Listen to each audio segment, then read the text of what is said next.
The Seraphs or Seraphim are generally accepted to be the highest order of God's angelic servants. They stand by God's throne chanting, "Holy, holy, holy is the Lord of hosts. The whole earth is full of his glory." Isaiah 6:3. Seraphim serve as the caretakers of God's throne. The name Seraphim means the burning ones. They are beings of pure light and thought and have direct communication with God. They resonate with fire and love and are described as having 6 wings and 4 heads of different animals. Metatron, Lucifer, Kemuel, Nathanael, Gabriel, and Seraphiel are all thought to be Seraphim. Metatron is thought to be the transformed Enoch and Sandalfon, the transformed Elijah, according to ancient oral tradition. Seraphiel is described as an enormous, brilliant angel, as tall as the 7 heavens. He is beautiful like lightning and is a chief of the Seraphim. He is committed to their care and teaches them songs to sing for the glorification of God. Certain passages also refer to the Seraphim as fiery flying serpents. Serpent in Hebrew is associated to meaning charming or wise, unlike the snake in our modern culture. In Isaiah 6:2 it is written, "Each of them had 6 wings, with 2 he covered his face, and with 2 he covered his legs, and with 2 he would fly."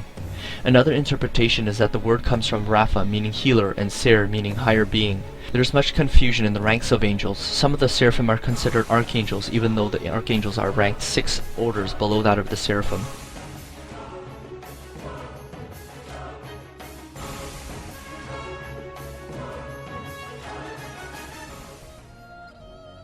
Cherubim are considered the elected beings for the purpose of protection and guardianship. In Genesis 3:24 it says that God placed on the east side of the Garden of Eden cherubim and a flaming sword flashing back and forth to guard the way to the tree of life.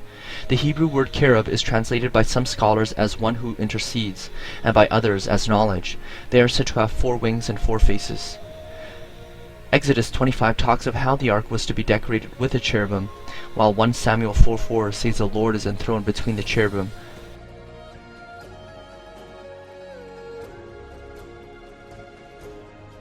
Thrones are living symbols of God's justice and authority, and are beings of tremendous power and movement.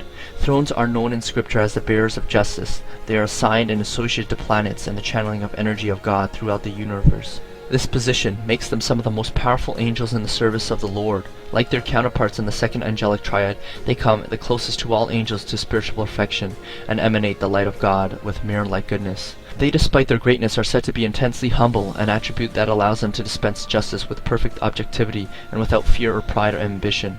Because they are living symbols of God's justice and authority, they are sometimes personified as the chariots of God.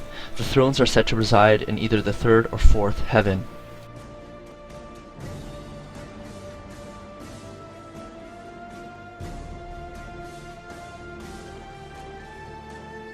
Dominions are said to regulate angelic duties. The Greek name kuriotes translates to lordships. They are also known as the hashmalim, those who hold the task of regulating the duties of the lower angels. They rarely make themselves physically present to man, and they are also the angels who preside over nations. The dominions are believed to look like beautiful human beings with a single pair of feathered wings.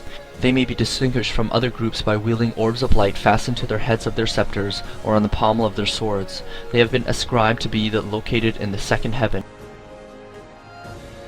The virtues or strongholds are angelic beings who bestow blessings in the world. They are angels of great power and are said to ensure the cosmos remains in order. They are associated with heroes and instill courage and are known as the brilliant or shining ones. They are said to have escorted Christ to heaven during the ascension.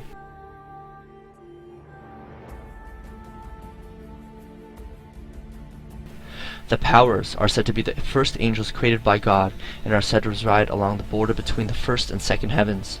Their job is to guard against demonic powers and to oversee the distribution of power among mankind in hopes that the bad will not overpower the good.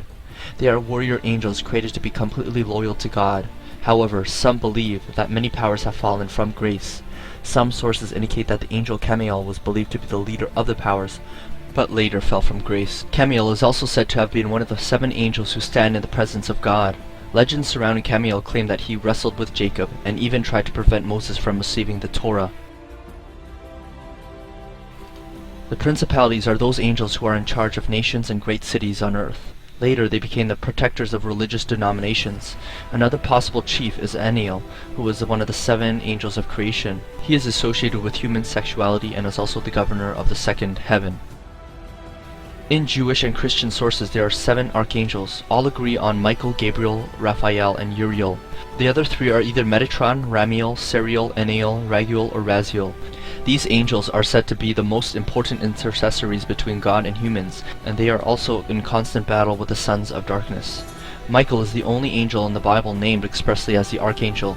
In Daniel, he is referred to as one of the chief princes.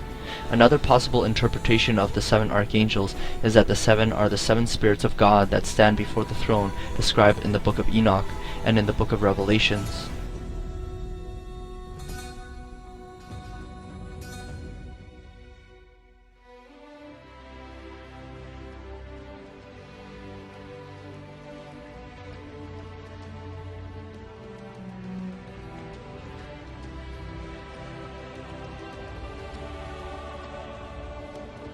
The last order of the hierarchy is that of the angels. The Hebrew term for angel, malak, means a messenger, and in the Persian angros, which means courier.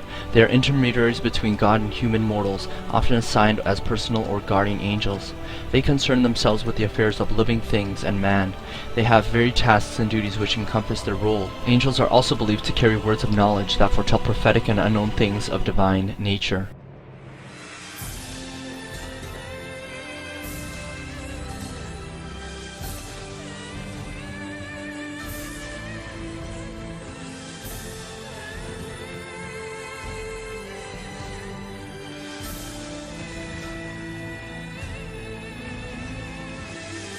Jews and Christians believe in a war that was predicted by the prophet Ezekiel. The story of Gog and Magog is a vision that took place in the book of Ezekiel and Revelations.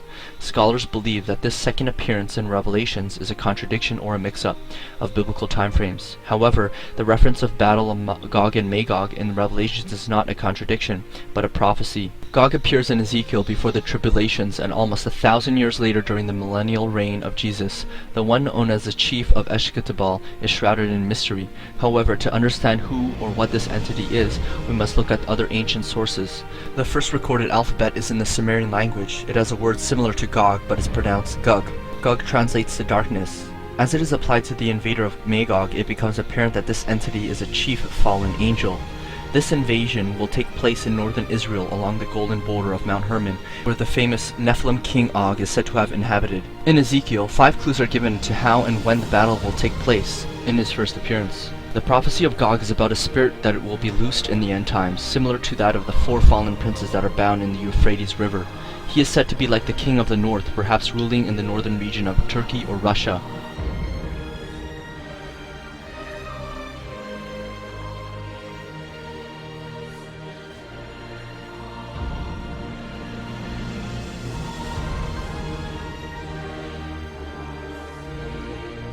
Together, the angelic beings have been a source of blessings and curses, carrying out the will of God and sometimes falling from grace. God allowed us to choose right from wrong, life from death, to love or follow Him, or to hate and reject Him.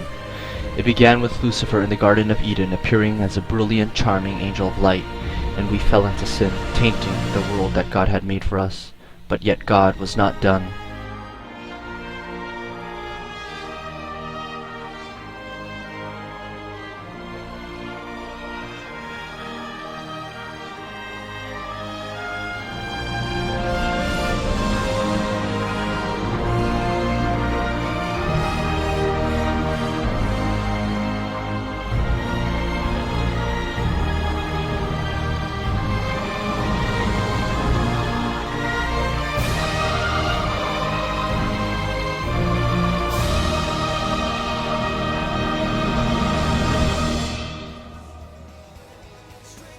He sent someone, one who is mighty to save, who forever is the author of salvation, who died for us, rose again, and conquered the grave.